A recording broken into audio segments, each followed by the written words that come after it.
Paddy, I feel like you're always a feature on the UK card. So does this one even feel any different because we're a bit closer to home, or is this just, hey, another UFC London just in a different place? No, yeah, you're right. It's we're in the north now. You know what I mean? We're not down south. It's not a 4-hour drive away. It's a 40-minute drive from my house.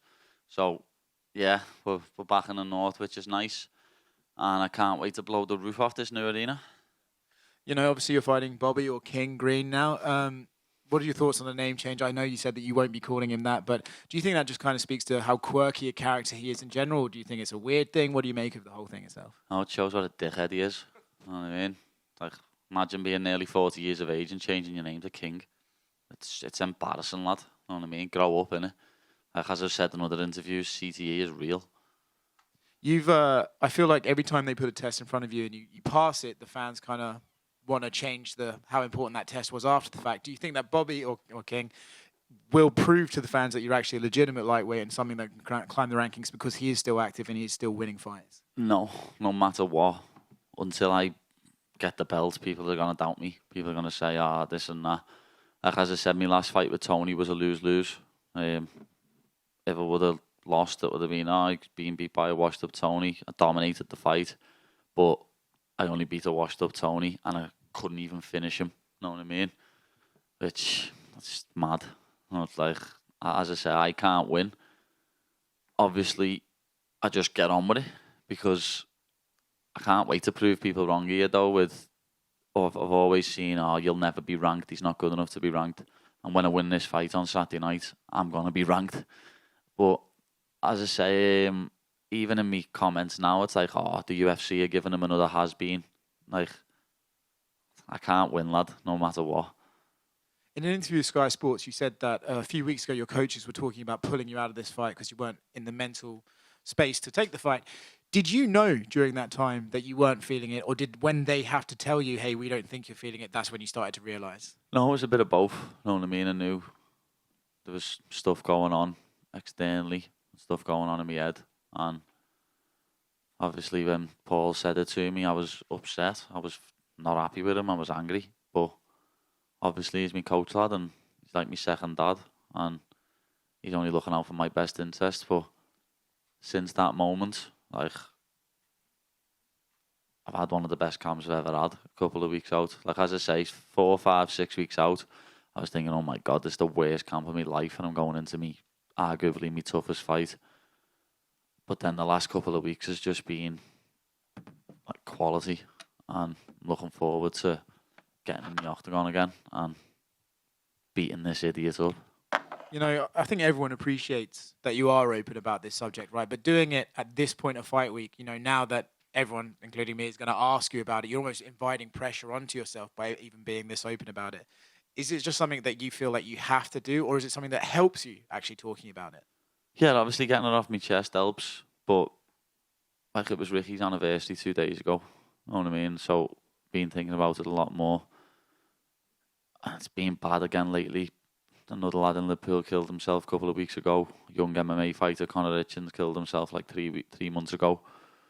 And he was younger than me. You know what I mean? So I just feel like it's something that needs talking about. And I'll be honest, lads, I've seen Sky Sports put that interview up, and some of the responses to it are fucking disgusting, lad. Like, people saying I'm just doing it for a PR stunt. Like, why would it invite pressure on myself like that for a PR stunt? You know what I mean? It's mad.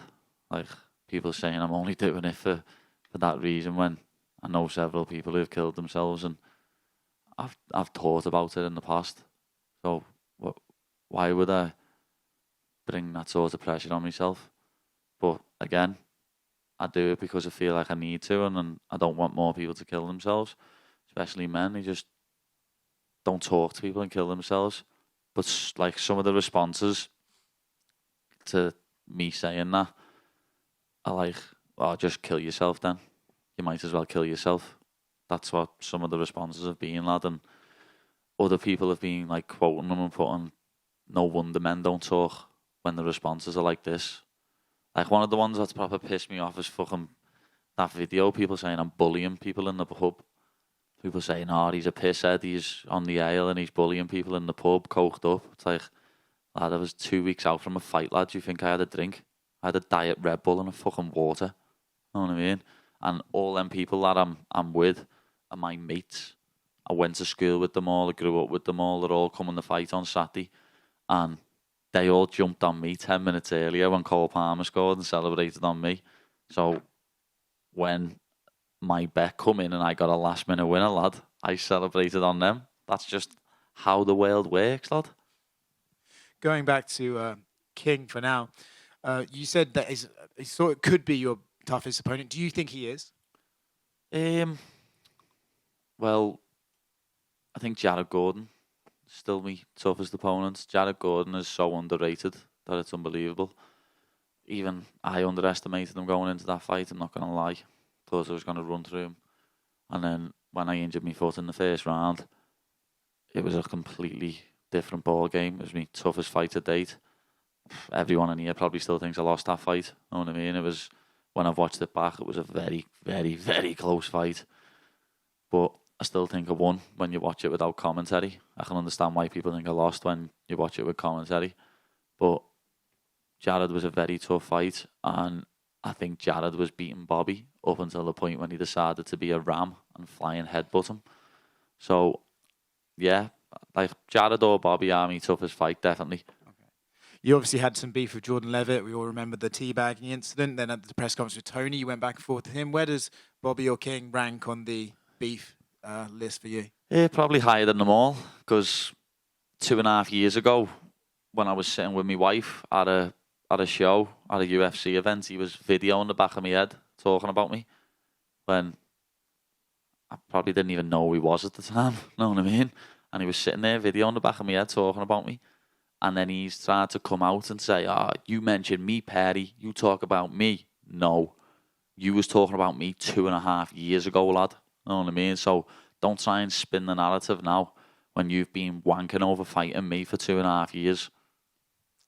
Going off of that, I think your phrase was, let's see if he has the balls to grapple me. Do you think he actually will try to shoot on you, or do you think he's, No, he knows better. But the funny thing about that, again, was people saying, he's scared to strike with him. That's why he's saying this. He's scared to strike. And no, I'm going to come out and try and take his head off his fucking shoulders.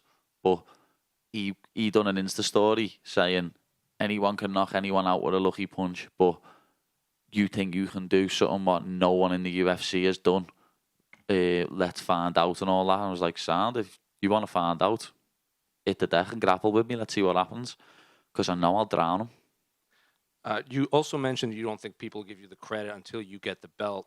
But you also, revealed your contract situation is almost up with the UFC. So does that mean fans can maybe expect you to in the UFC some more if your goal is still the UFC belt? Why would I leave the UFC? You know what I mean? That got took so much out of context. Like every single thing I do, people spin a narrative on it and change it. You know what I mean? I can't go for this shit without people talking about it, lad, and spinning it, saying, he's shit on someone's face. You know what I mean? Nothing I do cannot be spun out of context, lad. Like, what I said in the interview was, obviously, the UFC, I'm going to get a new contract. But if I got offered millions to box some dickhead YouTuber, then I'd do it. Who wouldn't? We're prize fighters. But yeah, my contract's already getting negotiated. Like, as if the UFC are just going to let me go, lad. They're just fucking messing. Jolie here for Title Sports Network. Ask and you shall receive, Paddy. Those orange shorts are finally here.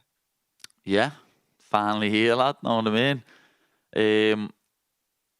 I was slightly pissed off a couple of weeks ago when I got the call from my manager saying, Bobby's picked red. I can't have red. I was like, what? What's going on here? You know what I mean? I don't want to wear white or black. I want to wear red. You can fuck off. I even said to him, tell them I'm Dutch so I can wear orange shorts.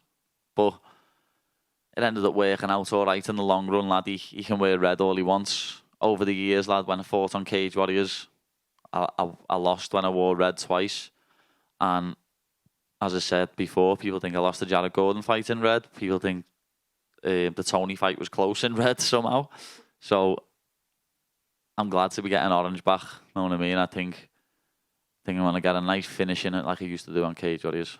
Paddy, when you look at Bobby's fighting style, he's got very crisp boxing, but he likes to drop his hands, and we've seen him receive some bad knockouts due to that. Is that why you're so confident that you'll get a knockout against Bobby Green? Yeah, I think he's underestimating me strike and he's underestimating me power a lot. Like, I'll be honest, I didn't believe in my own power until like the last few months. Like, me boxing coach Chris, me coaches in the gym, Ellis, Paul, Adam, they've like said to me, and even my sparring partners and that have said to me like recently, lad, you don't realise how hard you're hit. And the fact that he got knocked out last year, I think twice, or Dober might have been the year before, but Dober knocked him out. And then that terrible stoppage against Jalen Turner, where he took so many unnecessary strikes. I just think he's chinny, you know what I mean? Like, he come back and he beat Jim Miller, yeah. Jim Miller's a grappler, and Jim Miller rocked him in the first round. So, I know for a fact if I put a hand on his chin, or a shin on his chin, that he's not going to get up, lad. He's going to be stiff as a board. You was discussing those mental health struggles, and in terms of when you're going through a tough time, just talk about how much you value that support network that you have around you, your wife, your teammates, your family, helping you through those times. Yeah, I've said before, lad, and I wouldn't still be here if it wasn't for my wife. Without Laura, lad, I would have took my life a long time ago. But with her, with my family, with my team, my mates, you know what I mean? Like, where did that interview come out yesterday or today? I've had about 6 messages off my mates, or my boys who I grew up with, like, lad, you're all right, you're all right. But as I said in that, I feel good again now, you know what I mean? I feel great again. A couple of weeks ago, I was getting in touch with Jane, who works at James's place, which is like mental health for men, where you go and speak. I was getting in contact with her to have a chat with her, you know what I mean? Just try and get through it. And as I say, I did, got through it, and lad, I'm ready for anything now, lad. I know Renato Moicano was someone that you wanted to fight. He's now matched up with Benoit Saint-Denis. What do you make of that fight, and are you looking for the winner of that one? Yeah. Like, to be honest, whether Renato wins or loses, I'd still fight him. Like, I think it'd be one of the funniest build-ups to a fight ever. I think he's hilarious. And I think a season of The Ultimate Fighter, me and him as coaches, would be absolutely fantastic. I think everyone would love to see that. He's a proper character, lad. And yeah, I'd love to fight Moicano. I'll be honest, I DM'd Benoit Saint-Denis about 6 months ago, asking did he want to come over to England and get some training in. I'd go over to Paris and get some training with him, because it's not far, you know what I mean? It's only a quick flight, and it'd bring both of our games on a lot. Best of luck on Saturday. Paddy, just 2 more in the front right here. Yeah, you weren't happy when he got put it in on before, was you? Wasn't happy, lad. It just caught me off guard. I don't know if you saw, but on November 1st, they're going to do some rule changes that. Oh, yeah, they should. 12-6 elbow should be legal anyway. You know what I mean? I've always said that. It's a stupid rule. Shouldn't be, like, shouldn't get disqualified for the 12-6 elbow. You know what I mean? I'm one of them that says John Jones is unbeaten. Yeah. So you think John Jones should appeal and try to... Oh, I think he will appeal, and that loss will be gone. You know what I mean? He definitely will appeal, and that loss will be gone. And also, aren't they changing it so if you just have a hand down, you can get kneed in the head still? You need at least another part of your body to be downed opponent. So like an elbow, a shoulder, a knee. It can't just be your hand. Yeah. I've used that to my advantage before. Like, I'm not going to lie. I've just put a hand down so I can't get kneed. But I completely understand it. I think it should be like that. It really should. I'm with it. I'd be game for knees to a grounded opponent, lad. Know what I mean? Sure. I'd be game for that. Like, not stomps, but I'd be game for soccer kicks as well. Sure. Yeah, I think it'd make it even more interesting, make it spicier. And then just last one, can I get your thoughts on the main and co-main event for UFC 304? Yeah, obviously I'm backing the fellow Englishman, goes without saying. I think Bilal's got so much better since the first fight, but I think Leon was on his way to finishing him in that fight, and I think he gets a finish. And obviously, I think Tom's coming for revenge, even though that last fight only lasted 20 seconds, but Curtis is his toughest test to date, definitely, stylistically. Paddy, over here. Training at NextGen MMA with the likes of Luke Riley, Shamrock, Adam Cullen, and many more. What is it like training with those monsters in the room, and who replicated Bobby Green in this camp for you? Yeah, my sparring partners are brilliant, you know what I mean? I don't really have to go anywhere else to get any spars in because I have such a talented lightweight, featherweight and welterweight on the mat. To be honest, Luke has done his style absolutely fantastic, lad. When I spar with Luke, he switches, he goes southpaw for me, has his hands down and all that. Like, Luke's a big talent coming through, and you're all going to see him real soon. He's going to introduce himself in a big way, and he's phenomenal, and he's only young. But also, I've got to give a big shout out to Liam Malloy, lad. Liam Malloy, he's only a young pro from our gym, but he's a southpaw, and he's done a lot of rounds with me leading up to this, and a lot of fight run-throughs, and I can't thank him enough as well. And your hair is iconic, but against Tony Ferguson, you decided to do braids. What are you doing this time out? Yeah, I'll be getting cornrows again. It sways people's minds when I get it with a little punch and my hair goes like that. Know what I mean?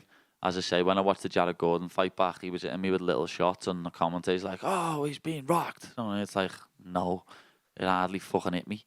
Know what I mean? But because my hair moves like that, people are like, "Oh, he's hurt," when I'm not. So from this day forward, I will be getting cornrows. Paddy, can I? You mentioned the talent there. That's at NextGen. You've mentioned before that you'd love to fight at Anfield. Is that something you've discussed with anyone at Liverpool or anyone at the UFC?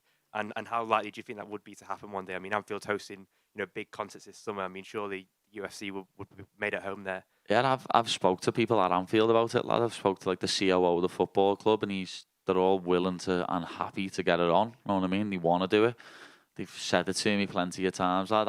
I sit in the Legends Lounge in the Anfield when I go to the game, and like I've been in the boardroom and stuff like that, where the CEO of the club and that's it, and they want to do it. You know what I mean? So I'd love the UFC to get in contact with them and get it done. Would you wait for a title fight, or? No, we don't need to wait for the title fight, lad. I'll sell that out without a title. It goes without saying. And what's in Anfield now, like 60,000, and then seats on the floor, be about 70, 80,000, lad. And I'll just sell that out, I promise you now. Absolutely. And your first fight as a father, does that change anything, your mentality going into a fight? Obviously, you're not just doing it for yourself now, and you have, obviously, you've got kids at home to kind of build their future as well. I mean, does that change your mentality at all? Yeah, of course, a little bit it does, because it's not just me that I've got to care about now. I've got to put food on the table for my family, and that's what I'm coming to do. You know what I mean? I'm not going to let Bobby Green take food out my daughter's mouth. I need to win this fight to propel myself to the next level, and that's what I'm going to do. It's as simple as that. There's no way he's stopping me from feeding my family. Best of luck Saturday. Paddy, just down to you, right. In terms of what you said before, in terms of what you said before, you can't even go to the toilet without, a story being spun. How tiring is it being Paddy? It's annoying, like, you know what I mean? Literally, I can't move, lad, without people saying I'm doing it for a reason, or I've done this, or I've done that. Like, lad, remember when I knocked on that woman's house because my dog had a shit outside her house? Lad, people were saying that was staged. How can I stage my dog having a piss out of his arse, lad? You know what I mean? How can I stage that, lad? I can't. People just love to talk shit about me, lad. And as I said earlier, people love taking things out of context. Like that video the other week, you know what I mean? People just took it completely out of context and made loads of lies up about it. Where if all you've got to do is come and speak to me about it and fact check. And I spoke to a couple of England fans and explained it to them. And they were all like, "Oh yeah, I understand, mate." You know what I mean? Where people just jump on the bandwagon of hate because it's popular to hate on me and to make stuff up about me. So I'm used to it, lad. It's been happening since I was an amateur at 16, beating people up in a shithole by ours called the Olympia.